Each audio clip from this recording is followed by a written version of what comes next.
Sabi mo nagde-deliver ka sa mga opisyal. Sino yung mga opisyal na yun? Magpangalan ka ng ilan o lahat ng naalala mo? Ang naalala ko, sir, si dating Speaker Martin Romualdez po. Meron po kaming video at saka mga pictures, Your Honor. Bukod kay dating speaker, sino pa? Na yung personal mo alam hindi makasama mo, ikaw mismo. Saka kay, ano po, yung dinala po sa Ilocos.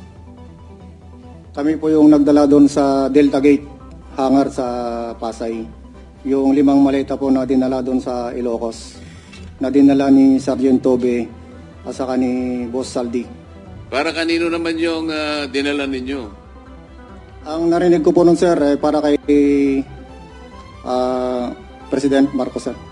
Narinig mo lang. Baka naman, baka naman hindi ito mong totoo yung... Kasi nandun ka ba nung i-deliver? Kami po kasi yung nagdala doon sa Delta Gate, sir. At si Sergeant Tobe po ang kasama ni Boss Saldi na pumunta doon sa Ilocos. Kasama nyo si Congressman Saldico nung mag-deliver kayo? Kami po yung nagdala, sir, sa Delta Gate. Then sila Sergeant Tobe at saka ni Boss Saldi ang nagdala po doon sa Ilocos. Nag-deliver po kami mismo sa bahay ng ilan sa HOR at yung iba kinuha nila sa Unit 8 o Unit 9 ng Polo Club Townhouse, Forbes Park. Sila yung mga sumusunod. Benny Abante, Sia Adyong, Jose Alvarez. Dito binabanggit ninyo kung saan kinuha eh. Halimbawa, si Benny Abante, kinuha niya sa House of Representatives saka sa Townhouse. Si Sia Adyong, mga congressman po ito ha, House of Representatives niya kinuha. Jose Alvarez sa Forbes Park House. Jojo Ang, Townhouse. Julien Baronda, Townhouse. Ace Barbers, Townhouse.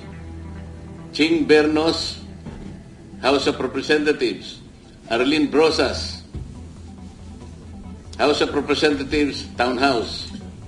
Franz Castro, House of Representatives, Townhouse. Joel Chua, House of Representatives. Manix Delipe, House of Representatives. Ito nga, si Laila de Lima, Townhouse din niya kinuha. Dan Fernandez, House of Representatives, Townhouse. Janet Garin, House of Representatives, Townhouse. Dong Gonzales, Townhouse. J. Konghun, House of Representatives at Townhouse. Jerbil Luistro, House of Representatives. Raul Manuel, House of Representatives and Townhouse. Ito yung mga makabayan group na sinasabi ni Senate President kanina eh. Raul Manuel, Franz Castro, Arlene Brosas. Ito yung makabayan block. Paulo Ortega, House of Representatives. Joseph Paduano, House of Representatives, Townhouse.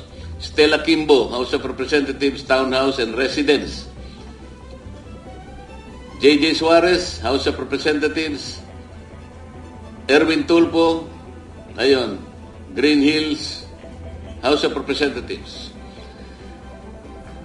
Itong lahat po ng binanggit ninyo na mga ngayon ay naglilingkod na miyembro ng House of Representatives, yung iba naman ay wala na. Nakapag-deliver po ako doon kay Senator Erwin Tulfo ng 2 beses. Yung una po, 2 maleta, tapos yung pangalawa po, 6. Ano yung 2 maleta? Anong size? Maliit na po, small tsaka medium siguro. Small. Ano ulit laman ng small? Nasa 20 to 25. Okay, and then medium? Yung medium po. Medium ata yung 20 to 25, no? Tama ba? Maliit po. Yung small po, Okay, tapos yung medium? nasa 40 to 50. Okay, so ang dineliver mo is from 60 to 70. Okay. Tapos yung pangalawang beses po, Your Honor, 6 na malita na po. Saan ang first at saan yung second delivery? Dito sa may bahay niya po, Your Honor, dito sa Green Hills. Green Hills. Paano nyo alam na bahay niya yun? Tinanong ko po si Mark Tiksay. Sabi ko, Boss Mark, kaninong bahay po ba yun? Sabi niya kay Senator Erwin. Nagulat ako, dito po, sa letter E42, nakalagay dito, nag-deliver kay Senator Tito Soto. Pwede nyo bang i-verify? Totoo po ito at ay kwento nyo yung circumstance. Sige, sir. Yung time na yan, Your Honor, advance team kami, Your Honor. nauna kami sa area kasi in-advise na kami ng team leader namin na mag-proceed na sa building ni Tito Soto sa Baclaran. So, after lunch, nandun na po kami aboard. Ngayon, nag-aantay kami na dumating sila ni Boss Saldi. Pero na dumating sila, ngayon, na okay na yung area, narigo na namin. Pagdating nila, na ako nag-guide po dun sa baba. Parang may basement sa gilid po. Kaya dumiretso yung limo ni boss, umikot, tapos nag-drop off. Tapos makyat sa parang Your Honor. At tapos may elevator. So, ilan ang diniliver? Mga 40 to 70 po yung... So, isang maleta lang. 5 po, 5. 5 maleta?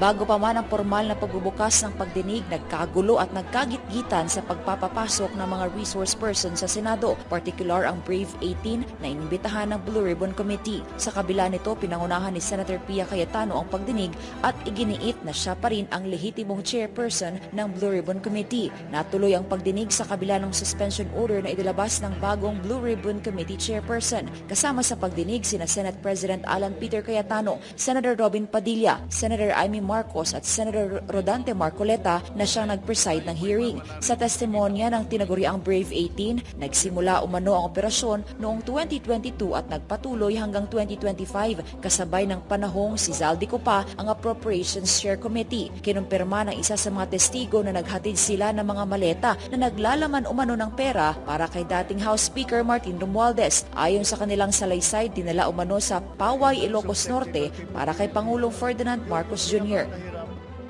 Sabi mo nagde-deliver ka sa mga opisyal. Sino yung mga opisyal na yun? Magpangalan ka ng ilan o lahat ng naalala mo? Ang naalala ko, sir, si dating Speaker Martin Romualdez po. Meron po kaming video at saka mga pictures, Your Honor. Bukod kay dating speaker, sino pa? Na yung personal mo alam hindi makasama mo, ikaw mismo. Saka kay,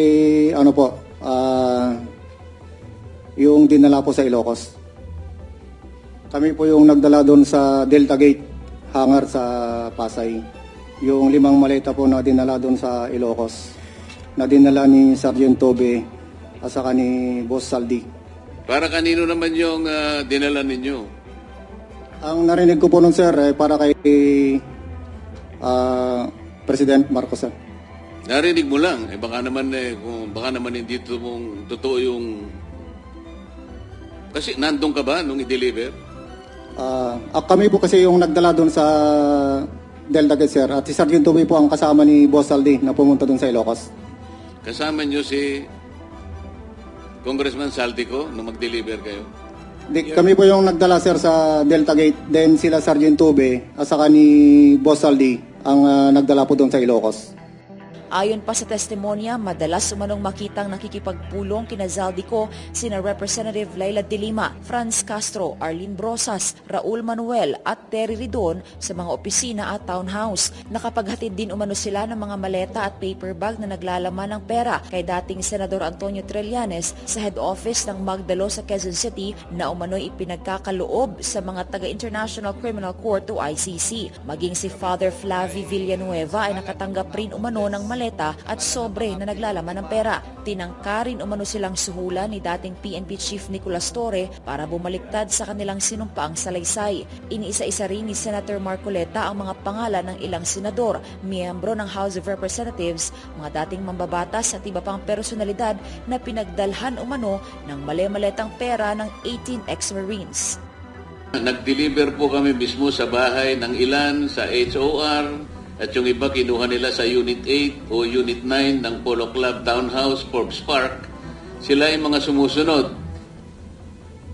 Benny Abante, Sia Adyong, Jose Alvarez. Dito binabanggit ninyo kung saan kinuha . Halimbawa, si Benny Abante, kinuha niya sa House of Representatives saka sa Townhouse. Si Sia Adyong, mga congressman po ito House of Representatives niya kinuha.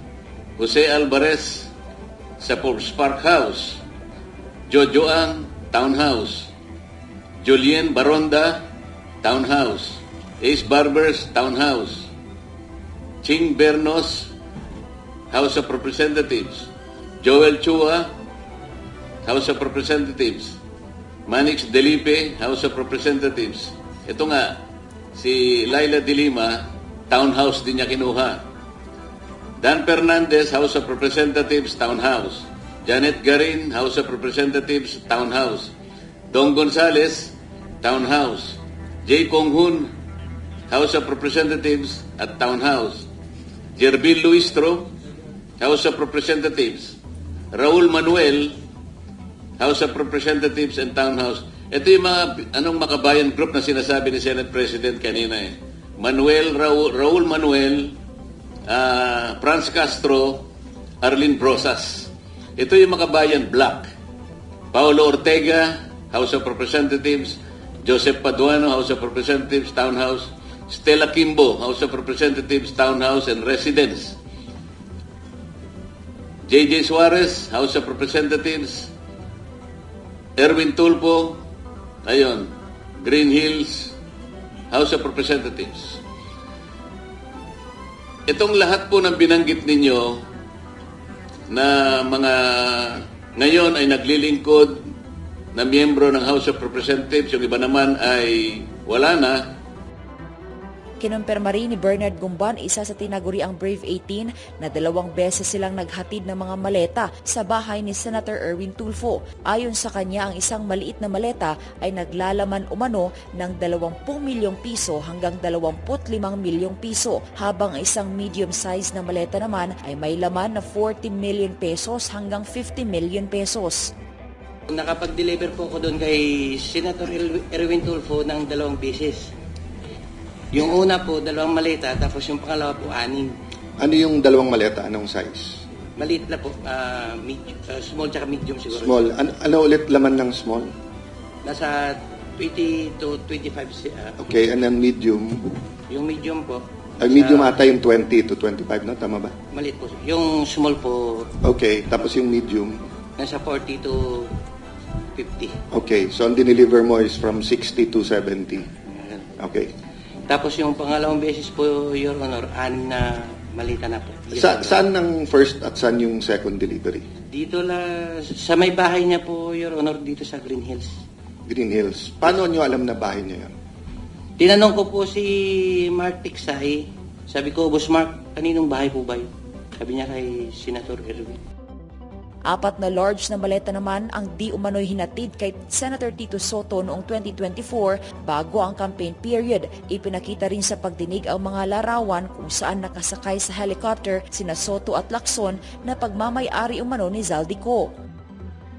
Nagulat ako dito po sa letter E42, nakalagay dito, nag-deliver kay Senator Tito Soto. Pwede nyo bang i-verify? Totoo po to at ay kwento nyo yung circumstance. Sige, sir. Yung time na yan, Your Honor, advance team kami, Your Honor. Nauna kami sa area kasi in-advise na kami ng team leader namin na mag-proceed na sa building ni Tito Soto sa Baclaran. So, after lunch, nandun na po kami aboard. Ngayon, nag-aantay kami na dumating sila ni Boss Saldi. Pero nang dumating sila, ngayon, na okay na yung area, nariko na namin. Pagdating nila, ako nag-guide po dun sa baba. Parang may basement sa gilid po. And dumiretso yung limo ni boss, umikot. Tapos nag-drop off. Tapos makyat sa hagdanan, Your Honor. At tapos may elevator. So, ilan ang dineliver? Mga 40 to 70 po yung... So, isang maleta lang? 5 po, 5. 5 maleta? Sa kabila nito, tinawag naman na bogus hearing ng New Majority Bloc sa Senado ang ginawa ng Cayetano Bloc. Giit nila, respeto umano ang Senate rules. At yung mga isiniwalat na mga ex-Marines sa pagdinig ng Blue Ribbon Committee ay mariing itinanggi ng mga nabanggit. Itinanggi ni Senator Tito Soto ang alegasyon dahil hindi raw siya senador noong 2022 hanggang 2025 gaya ng nabanggit. Itinanggi rin ni Senator Erwin Tulfo ang mga alegasyon laban sa kanya at sinabi niyang sham hearing daw ito at hindi recorded dahil sa illegal umano ang pagdinig. Tinawag din niyang malaking kasinungalingan ang mga alegasyong tumanggap umano ang senador ng maletang naglalaman ng pera.